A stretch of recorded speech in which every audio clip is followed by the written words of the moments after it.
राजनीति दो मुख्य बिंदुओं पर की जाती है, एक वैचारिक आधार पर और दूसरी हिस्सेदारी के आधार पर।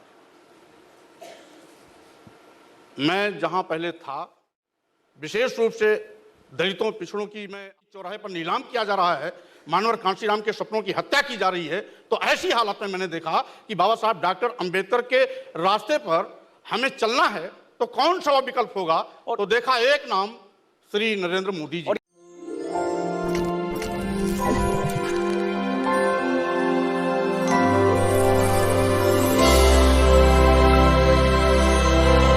स्वामी प्रसाद मौर्य जी, इनकी पार्टी में कौन सा ऐसा विस्तार आपको दिखा कि आपने तुरंत तय किया कि इस विस्तार में हम भी शामिल हो जाएं?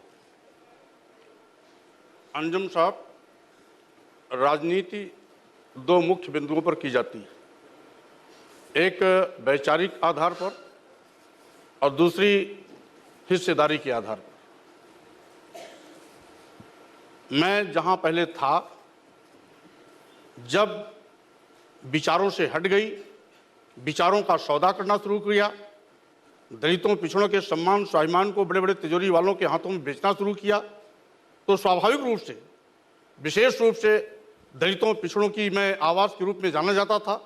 और जब देखा कि यहाँ पर दलितों और पिछड़ों की आवाज़ को दबाई जा रही है, तिजोरी वालों के हाथों में बेचा जा रहा है, बाबा साहब डॉक्टर अंबेडकर को बीच चौराहे पर नीलाम किया जा रहा है, मानवर कांशीराम के सपनों की हत्या की जा रही है, तो ऐसी हालत में मैंने देखा कि बाबा साहब डॉक्टर अंबेडकर के रास्ते पर हमें चलना है तो कौन सा विकल्प होगा, और तो देखा एक नाम श्री नरेंद्र मोदी जी। और ये सब आपको दिखा ठीक चुनाव के कुछ दिन पहले, क्योंकि उसके पहले आपको पता नहीं किस तरह से आप देख रहे थे कि ये सब आपको नहीं दिख रहा था।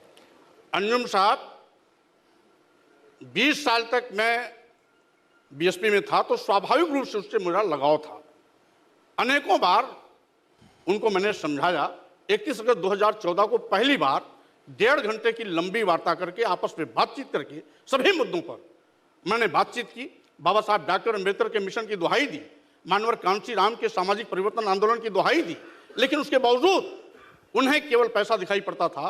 तो मैंने देखा, एक तरफ बाबा साहब डॉक्टर अंबेडकर को मायावती बेच रही हैं, और दूसरी तरफ बाबा साहब डॉक्टर अंबेडकर के सम्मान में इंग्लैंड से लेकर के इस देश में 5 बड़े स्मारक स्थापित करके दलितों और पिछड़ों के सम्मान स्वाभिमान को ऊंचा उठाने का काम कर रही हैं। तो मैंने देखा कि मेरा रास्ता अब अगर कहीं सुरक्षित है तो मोदी जी के रास्ते पर। बहुत अच्छा भाषण देने के लिए आपने बहुत अच्छा बोला है कि सब कुछ जो 20 साल में आपको नहीं दिखा, अचानक नरेंद्र मोदी जी के नेतृत्व में दिखा। और दिखा ऐसा कि आप अपने बेटे के लिए भी टिकट चाहते थे, कुछ और लोगों के लिए टिकट चाहते थे। जब आपको पहली लिस्ट में टिकट नहीं दिखा या लगा टिकट नहीं होगा तो बड़े दुखी भी हो गए, और उसके बाद एक तरह से आपने इंटरव्यू में तमाम तरह की बातें भी कहनी शुरू की। जैसे ही टिकट मिला, बस फिर आपको बाबा साहब अंबेडकर दिखे होंगे, हो सकता है पार्टी में भी बहुत कुछ दिखा होगा। सवाल उठता है, ये अवसरवादिता कहते हैं मौर्य साहब इसको मौका परस्ती कहते हैं मौर्य साहब इसको दल बदलू कहते हैं मौर्य साहब इसको, और इसको सिर्फ चुनाव के पहले कैलकुलेटिव ढंग से बदल के किसी पार्टी बदलने को आप नैतिकता, बाबा साहब अंबेडकर, ये मुलम्मा चढ़ाकर नहीं बच सकते सर।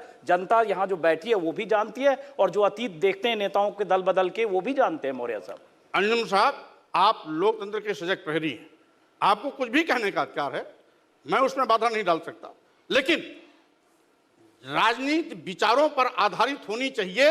अगर विचारों से कोई भी नेता या पार्टी हटती है तो स्वाभाविक रूप से वो चिंतनीय विषय होता है, सोचने का विषय होता है।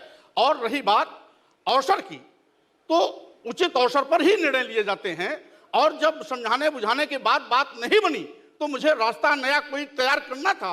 पार्टी बनाता, भारतीय जनता पार्टी में जाता या कहीं और जाता, कोई न कोई विकल्प उसको तैयार करना था। कहीं जाते। हाँ, कम समय में बाबा साहब डॉक्टर यही रुकिए। अब आपने जब कहा कि कहीं न कहीं जाते, जो आपने कहा, आप ही की बात पकड़ रहा हूं, फिर आप ये क्यों कह रहे हैं कि बाबा साहब अंबेडकर के सपनों के लिए नरेंद्र मोदी दिखे? इसका मतलब आपको टिकट दिखा, इसका मतलब चुनाव में जीत दिखी, और इसका मतलब आपको राजनीतिक भविष्य दिखा। बाकी सब तो आप कहने के लिए कह रहे हैं, जहां भी दिखता वहां चले जाते हैं।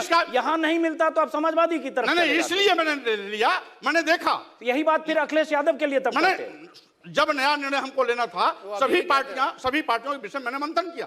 मैंने देखा कांग्रेस भ्रष्टाचार की पर्याय है, घोटालों की पर्याय है, और वहीं पर समाजवादी पार्टी गुंडाराज की पर्याय है। उत्तर प्रदेश में भारतीय जनता पार्टी के नेता मोदी जी एक ऐसे चेहरे हैं जिन्होंने ईमानदारी से इस देश को बढ़ाने का काम किया है, विकास के रास्ते पर ले जाने का काम। चलिए, तालियां बज रही है। संबित पात्रा साहब आपके पास।